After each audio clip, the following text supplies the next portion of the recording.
ہر طرف گہما گہمی روشنیوں کا سیلاب اور مہمانوں کی چہل پہل تھی۔ ازمیر حیدر کا نکاح ہونے والا تھا، پورا گھر سجایا گیا تھا، مہمانوں کی قطار لگی ہوئی تھی، مگر عین نکاح کے کچھ دیر قبل خبر آئی جو پورے خاندان پر قیامت بن کر ٹوٹی۔ شزا نہیں، فہیم احمد کے الفاظ کانپ رہے تھے۔ ہم نے پورے گھر میں دیکھ لیا، وہ کہیں نہیں مل رہی۔ ملازمہ کی ہکلاتی ہوئی آواز گونجی۔ ازمیر حیدر اپنی ماں کے ساتھ لان میں بیٹھا تھا۔ جب یہ خبر اس تک پہنچی، وہ تیزی سے اٹھا، چہرہ سخت، آنکھوں میں الجھن اور غصہ۔ یہ کیا بکواس، کہاں گئی ہے وہ؟ بیٹا، ماں نے نرمی سے آواز دی، مگر ازمیر کا ضبط جواب دے چکا تھا۔ تم لوگوں کو ایک کام دیا تھا، ایک کام، اور وہ لڑکی نکاح کے وقت غائب ہو گئی۔ فہیم احمد پسینے میں ڈوبا ہوا آیا۔ ازمیر بیٹا، میری بیٹی کا فون بند جا رہا ہے، وہ شاید روہیل کے ساتھ بھاگ گئی ہے۔ یہ سننا تھا کہ ازمیر کی آنکھوں میں خون اتر آیا۔ کیا کہا؟ بھاگ گئی؟ میرے ساتھ یہ تماشا؟ پورے ماحول پر سناٹا چھا گیا۔ دلہا تیار کھڑا تھا، نکاح کی گواہی کے لیے لوگ بیٹھے تھے، امام صاحب بٹھائے جا چکے تھے، اور دلہن غائب تھی۔ ازمیر کے والد نے کہا، عزت بچانا سب سے ضروری، اب وقت ضائع مت کرو۔ فہیم احمد نظریں جھکائے بولا، میری چھوٹی بیٹی مہروش، وہ ہم اسی سے ازمیر کا نکاح کروا دیتے ہیں۔ ازمیر نے گھور کر دیکھا۔ تم لوگوں کو لگتا ہے میں کوئی کھلونا ہوں جسے جب چاہو جس سے چاہو باندھ دو؟ ماں نے ہاتھ تھام لیا۔ بیٹا، لوگ بیٹھے ہیں، میڈیا، خاندان، سب یہاں موجود ہیں، ایک لمحے میں عزت کا جنازہ نکل جائے گا۔ ازمیر کی مٹھیاں بھیج گئی۔ وہ کچھ پل سوچتا رہا، دل میں شزا کی بے وفائی کی چوٹ، مہمانوں کی نظریں اور ماں باپ کی عزت، سب ایک پل میں تولے۔ ٹھیک ہے، نکاح کرواؤ، اس نے سرد لہجے میں کہا، مگر یاد رکھنا یہ رشتہ صرف کاغذ کا ہوگا، دل کا نہیں۔ مہروش جو اندر اپنے کمرے میں حیرت اور خوف کے عالم میں بیٹھی تھی، اس پر یہ فیصلہ بجلی بن کر گرا۔ اسے کچھ سمجھ نہیں آ رہا تھا۔ ماں کا چہرہ آنسوؤں میں ڈوبا تھا۔ بیٹا، خاندان کی عزت تمہارے ہاتھ میں ہے، صرف نکاح کے الفاظ سہرانے ہیں۔ مگر مما، یہ سب اتنی جلدی؟ شزا آپی، ماں نے لپٹتے ہوئے کہا، شزا، ہمیں کہیں منہ دکھانے کے قابل نہیں چھوڑ گئے۔ اب صرف تم ہو جو اس خاندان کو ڈوبنے سے بچا سکتی ہو۔ کچھ ہی دیر بعد مہروش سر جھکائے، چہرہ نقاب میں چھپائے نکاح کے لیے بیٹھ چکی تھی۔ امام صاحب نے سوال کیا، قبول ہے؟ آواز بمشکل نکلی، قبول ہے۔ ازمیر نے گھور کر اس لڑکی کو دیکھا جو اس کی بیوی کہلانے جا رہی تھی۔ وہ جسے اس نے کبھی نظر اٹھا کر نہیں دیکھا تھا، آج اس کے نام سے بن چکی تھی۔ مہمانوں نے مٹھیاں بھیجی، فوٹوگرافر نے تصاویر لیے، رخصتی ہوئی، مگر ازمیر کا چہرہ ایک لمحے کو بھی نہیں بدلا۔ شزا کا بھاگنا، فہیم احمد کا جھوٹ اور اس نکاح کی زبردستی، سب ایک طوفان کی صورت اس کے اندر ہنگامہ کر گئے۔ کمرے میں داخل ہونے کے بعد ازمیر نے دروازہ زور سے بند کیا۔ مہروش سہم کر ایک کونے میں کھڑی ہو گئی۔ اسے لگا شاید وہ کچھ بولے گا، مگر وہ سیدھا صوفے پر جا بیٹھا، جوتے اتارے اور سگریٹ سلگا لیا۔ کمرے میں دھوئیں کی بو پھیل گئی۔ مہروش خاموشی سے کھڑی رہی۔ بیٹھ جاؤ، وہ بولا بغیر اس کی طرف دیکھے۔ مہروش دھیرے سے بیٹھ گئی۔ اس کی نظریں جھکی ہوئی تھی اور آواز کانپ رہی تھی۔ میں نہیں جانتی تھی کہ یہ سب کیسے ہوا۔ ازمیر نے سگریٹ کا کش لیا، اور مجھے فرق بھی نہیں پڑتا، تم اب میرے لیے بس ایک ذمہ داری ہو، نہ کم نہ زیادہ۔ مہروش کی آنکھیں بھر آئیں، مگر وہ چپ رہی۔ کمرے میں خاموشی طاری ہو گئی، صرف سگریٹ کے جلنے کی آواز سنائی دے رہی تھی، اور باہر مہمان خانے میں مصروف تھے۔ گھر والے چھوٹی مسکراہٹ سجائے لوگوں سے مل رہے تھے، اور اندر دو اجنبی ایک نکاح نامے کے نیچے بیٹھے اپنی اپنی شکست کو سنبھالنے کی کوشش کر رہے تھے۔ رات کے دوسرے پہر تک ازمیر اسی طرح بیٹھا رہا۔ آخر کار اٹھا، وارڈروب سے کپڑے نکالے اور بیڈ کی دوسری سائڈ پر چپ چاپ لیٹ گیا۔ مہروش نے چپ چاپ کمبل اوڑھا، آنکھیں بند کر لی، مگر نیند اس سے کوسوں دور تھی۔ ایک نئی زندگی، ایک اجنبی شوہر، اور اندر ٹوٹتی ہوئی ہر امید کے ساتھ وہ پہلی رات گزر گئی۔ صبح کی مدھم روشنی پردے کے پار سے جھانک رہی تھی۔ ازمیر آنکھیں کھول کر چھت کو گھورنے لگا۔ کچھ لمحوں کے لیے اسے لگا کہ وہ کوئی خواب دیکھ رہا ہے، مگر ساتھ ہی اسے سامنے رکھی میز مہندی زدہ چپل نظر آئی۔ وہ اٹھ کر بیٹھ گیا، ہاتھوں سے چہرہ مسلا اور پھر نگاہ بیڈ کی دوسری طرف دوڑائی۔ بیڈ خالی تھا۔ وہ کچھ پل ویسے ہی بیٹھا رہا، پھر جھنجھلا کر اٹھا اور کمرے کا دروازہ کھولا۔ ٹیرس کی طرف جاتے ہوئے اس کے قدم رکے۔ ٹھنڈی ہوا کی تیزی اور ہلکی بوندا باندی نے رخسار چھوئے۔ وہ جیسے ہی ٹیرس پر آیا، اس کے قدم ایک دم تھم گئے۔ مہروش فرش پر لیٹی تھی، سفید چادر اس کے گرد لپٹی ہوئی تھی، ہونٹ نیلے، چہرہ زرد، اس کی پلکیں ہلکی سی ہل رہی تھی، مگر آواز دینے پر کوئی رد عمل نہیں آیا۔ ازمیر کا دل ایک لمحے کے لیے دھڑکنا بھول گیا۔ وہ تیزی سے آگے آیا، مہروش کو بازوں میں اٹھایا اور کمرے کے اندر لے آیا۔ بیڈ پر لٹایا اور ڈریسنگ ٹیبل سے چادر نکال کر اس پر ڈالی۔ کیا پاگل ہو تم؟ وہ بڑبڑایا، مگر آواز میں پریشانی چھپی نہیں رہ سکی۔ اسی لمحے دروازے پر ہلکی سی دستک ہوئی۔ ازمیر نے جلدی سے کمبل مہروش پر ڈالا اور دروازہ کھولا۔ ماں کھڑی تھی اور انہوں نے مہروش کو دیکھ لیا تھا۔ تمہیں اندازہ ہے تم نے کیا کیا؟ وہ غصے سے بولی۔ لڑکی کو ٹھنڈ میں ساری رات باہر رکھا۔ ازمیر نے نظریں چرائیں۔ میری مرضی، میری بیوی ہے، بیوی ہو یا دشمن، انسانیت بھی کوئی چیز ہوتی ہے۔ ماں غصے سے بولی اور اندر چلی گئی۔ ازمیر پیچھے ہٹ گیا۔ ماں نے مہروش کی نبض چیک کی، ماتھے پر ہاتھ رکھا، پھر غصے سے اسے دیکھا۔ بخار ہو گیا ہے اسے، ڈاکٹر کو بلا۔ تھوڑی دیر تک ڈاکٹر آ چکا تھا۔ مہروش کی حالت بہتر نہیں تھی۔ ازمیر خاموشی سے صوفے پر بیٹھا سب دیکھتا رہا، کبھی باہر کی طرف دیکھتا، کبھی مہروش کی طرف، جیسے دل اور دماغ میں کشمکش ہو۔ رات کو جب سب سو گئے وہ کمرے میں آیا۔ مہروش جاگ رہی تھی، کمزوری سے آنکھیں کھلی تھی مگر بولنے کی طاقت نہیں تھی۔ تمہیں اندازہ ہے تمہارے خاندان نے میرے ساتھ کیا کیا؟ وہ آہستہ سے بولا۔ اور تم خاموش تماشائی بنی، سب سہتی رہی۔ مہروش نے آنکھیں بند کر لیں، جیسے اب کسی بھی بات کا جواب دینا فضول ہے۔ میں تم سے کسی محبت کی امید نہیں رکھتا، نہ ہی تمہیں بیوی کا درجہ دوں گا۔ وہ بولتا رہا، بس جو کہا جائے وہ کرنا، چپ چاپ۔ اگلے دن صبح وہ آفس چلا گیا۔ ماں نے مہروش کے سر پر تیل لگایا، دوا دی اور نرمی سے کہا، بیٹا اگر کچھ چاہیے ہو تو بلا جھجک مانگ لینا۔ مہروش نے بمشکل سر ہلایا۔ اس کے اندر جیسے بولنے کا جذبہ ہی مر چکا تھا۔ مہروش کا بخار تیسرے دن بھی نہیں اترا۔ اس کے چہرے پر پلاہٹ اور ہونٹوں پر خشکی واضح تھی۔ کمرے میں خاموشی تھی، پنکھا سست رفتار سے چل رہا تھا۔ دوپہر کی دھوپ کھڑکی کے پردوں سے چھن کر آ رہی تھی۔ ازمیر دوپہر کو آفس سے جلدی واپس آیا۔ قدم آہستہ آہستہ کمرے میں داخل ہوئے۔ مہروش بیڈ پر بے سود لیٹی تھی، اس کا ہاتھ چادر کے اوپر تھا۔ ازمیر نے بنا کچھ کہے تھرمامیٹر اٹھایا اور اس کی انگلیوں کے بیچ رکھ دیا۔ حرارت کا اندازہ ہوتے ہی ماتھے پر بل آ گیا، 103۔ وہ دھیرے سے بولا، پھر پانی کا جگ لایا اور گلاس میں دوا ڈال کر اس کے قریب آیا۔ اٹھو، دوا لو۔ مہروش نے بمشکل آنکھیں کھولی، ہونٹ ہلے مگر آواز نہ نکلی۔ سنائی نہیں دیا؟ دوا لو ورنہ طبیعت اور بگڑ جائے گی۔ وہ زبردستی گلاس اس کے لبوں سے لگا چکا تھا۔ مہروش نے تھوڑا پانی پیا اور چہرہ دوسری طرف موڑ لیا۔ ازمیر گلاس واپس رکھ کر کمرے سے باہر نکلنے لگا کہ سامنے ماں چکن سوپ کا کٹورا ٹرے میں لیے کھڑی تھی۔ یہ لے کر جاؤ اور اسے پلاؤ۔ میں؟ ازمیر نے چونک کر پوچھا۔ ہاں تم، یہ تمہاری ذمہ داری ہے، تمہاری بیوی ہے۔ وہ آنکھوں میں سختی لیے بولی۔ ازمیر کے والد کو اس سب کی خبر تھی، لیکن وہ فی الحال انہوں نے حالات پر خاموش رہنا مناسب سمجھا۔ ازمیر سوپ کا باؤل اٹھائے کمرے میں آیا۔ مہروش آنکھیں بند کیے لیٹی تھی۔ وہ کچھ پل کھڑا رہا، پھر بیڈ کے کنارے بیٹھ گیا۔ اٹھو، سوپ پیو، اس کی آواز میں حکم تھا۔ مہروش نے آنکھیں کھولی، سر بمشکل جنبش تھی۔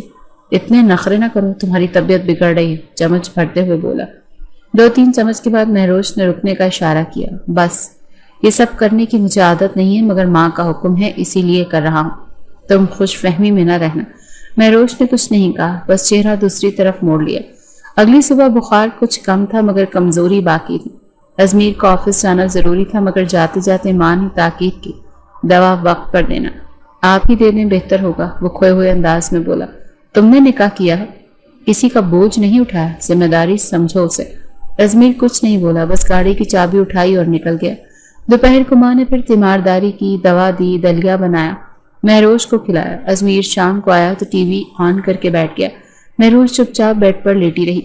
کتنی اداکاری آتی ہے تم لوگوں کو، کبھی بخار، کبھی ندامت، کبھی خاموشی۔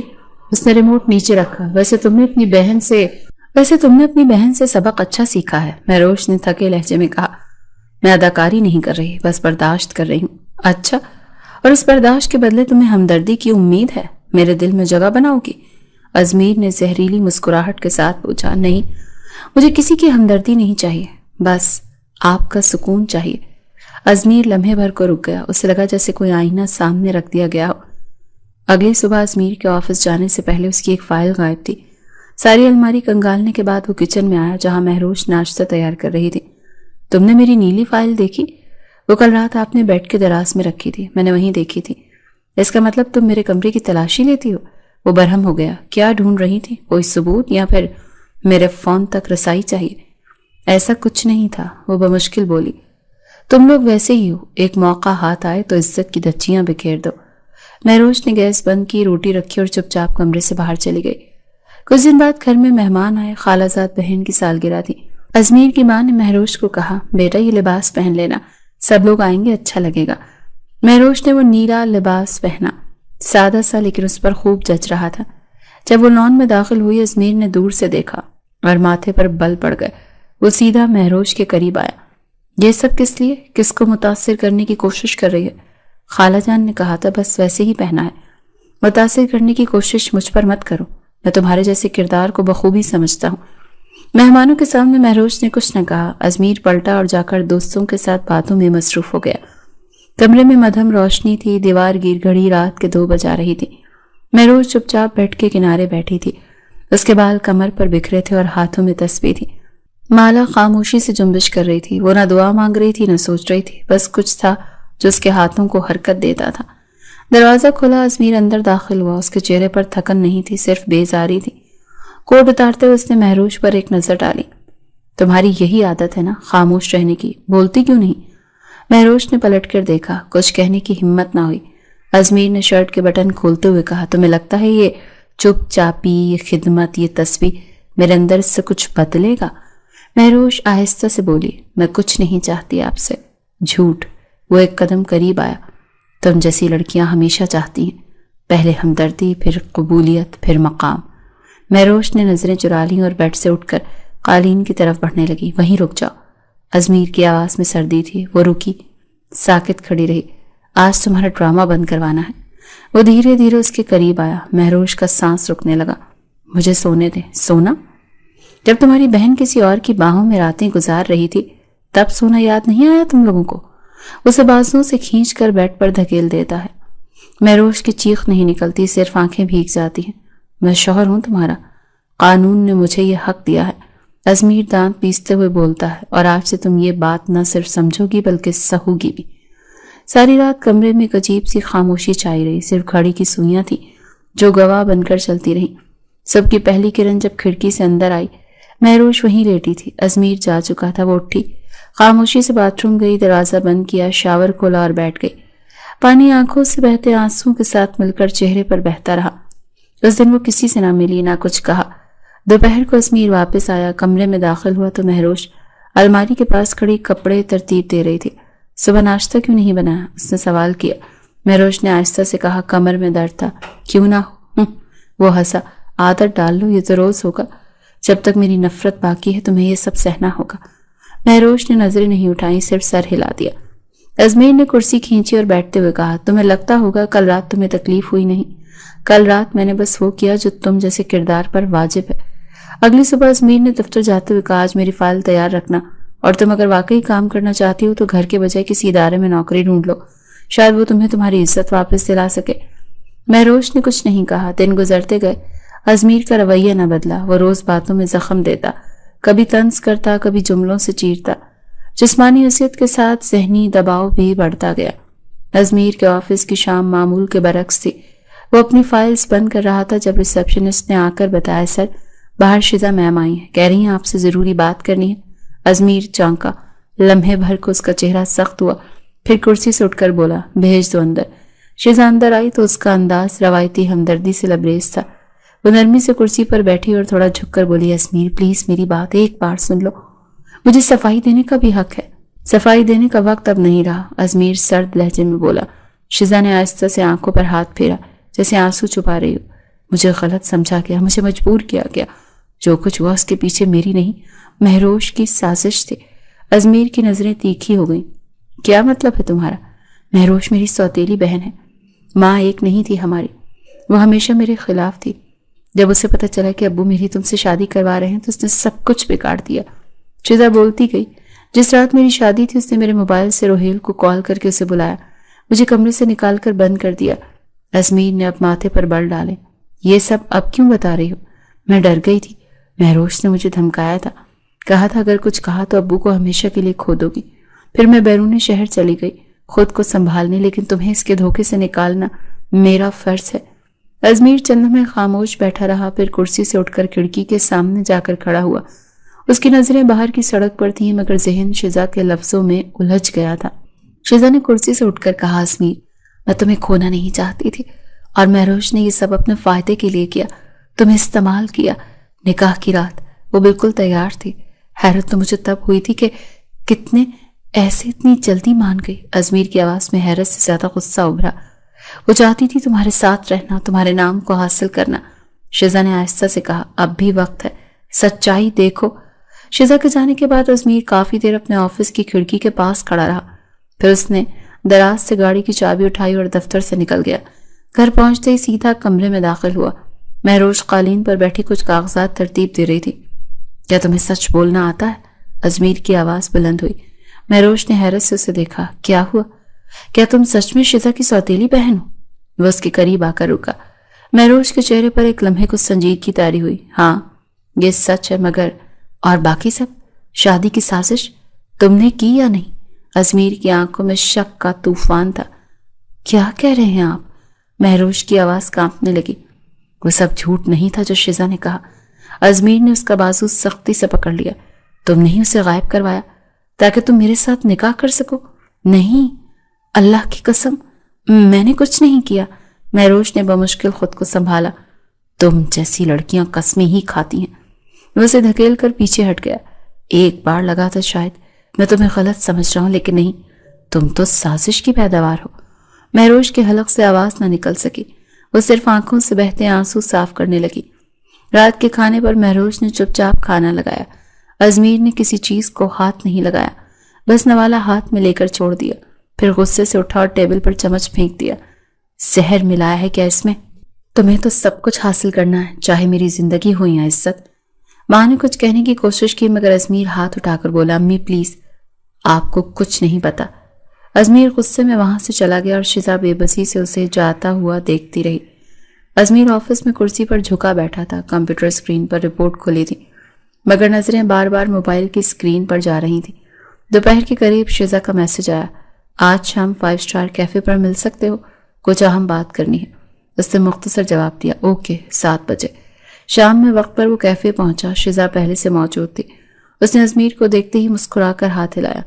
وہ ویسی ہی تیار تھی، نفیس لباس، نفاست سے سنوارے بال اور چہرے پر وہی معصوم سی اداسی۔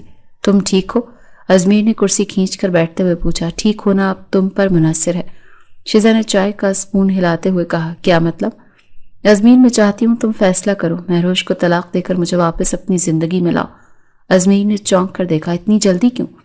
یہ جلدی نہیں ہے، یہ انصاف ہے۔ وہ رشتہ جس کی بنیاد جھوٹ پر رکھی گئی ہو، اس کا کیا مستقبل؟ شیزا نے نرمی سے بات کی۔ میں سوچ رہا ہوں، ازمیر نے میز پر انگلیاں بجاتے ہوئے کہا۔ سوچنے کے لیے بہت وقت گزر چکا ہے۔ اگر تم چاہتے ہو کہ میں پھر سے اعتماد کروں تو تمہیں پہلا قدم اٹھانا ہوگا۔ شیزا کی آواز میں دباؤ تھا۔ ازمیر خاموش رہا۔ کچھ دیر بعد اس نے کہا، ٹھیک ہے، میں اسے بتا دوں گا۔ رات دیر سے ازمیر گھر واپس آیا۔ کمرے میں داخل ہوا تو مہروش قالین پر بیٹھی قرآن کی تلاوت کر رہی تھی۔ وہ خاموشی سے اندر داخل ہوا، کچھ دیر اسے دیکھتا رہا، پھر بولا، کل صبح کچھ بات کرنی ہے تم سے، ضروری ہے۔ مہروش نے کتاب بند کی۔ جی بہتر۔ صبح ناشتے کے وقت ازمیر نے براہ راست بات شروع کی۔ میں نے فیصلہ کیا ہے ہم دونوں کے درمیان جو کچھ ہے وہ ختم کرنا چاہتا ہوں۔ مہروش کے ہاتھ رک گئے۔ کیا مطلب؟ طلاق۔ وہ اسپاٹ لہجے میں بولا، میں تمہیں طلاق دینا چاہتا ہوں۔ مہروش کی آنکھوں میں حیرت نہیں بلکہ جمود سا چھا گیا تھا، جیسے کچھ سن ہی نہ رہی ہو۔ وجہ؟ آواز مدھم تھی۔ تم جانتی ہو شیزا واپس آئی ہے، میں اس سے نکاح کرنا چاہتا ہوں۔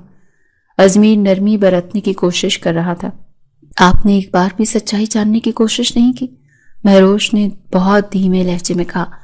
میں وہی مانتا ہوں جو آنکھوں سے دیکھوں، اور تم نے کبھی اپنی صفائی میں کچھ نہیں کہا۔ ازمیر نے بات ختم کی۔ اس دن کے بعد گھر کا ماحول مکمل طور پر بدل گیا۔ ازمیر دیر تک باہر رہنے لگا، زیادہ تر وقت شیزا کے ساتھ گزارتا۔ وہ اسے مختلف مقامات پر لے کر جاتا اور ریسٹورنٹس، ایونٹس، ڈنرز۔ شیزا نے ان ملاقاتوں کو مزید سنوارنے کے لیے سوشل میڈیا پر چند تصویریں بھی اپلوڈ کیں جن میں ازمیر ساتھ موجود تھا۔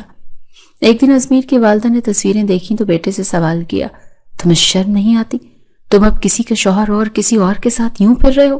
امی، جو بیوی بننے کے لائق نہیں اسے بیوی نہیں مانا جا سکتا۔ تم یہ طلاق صرف شیزا کے کہنے پر لے رہے ہو؟ میں کسی کے کہنے پر نہیں، اپنی مرضی سے فیصلہ کر رہا ہوں۔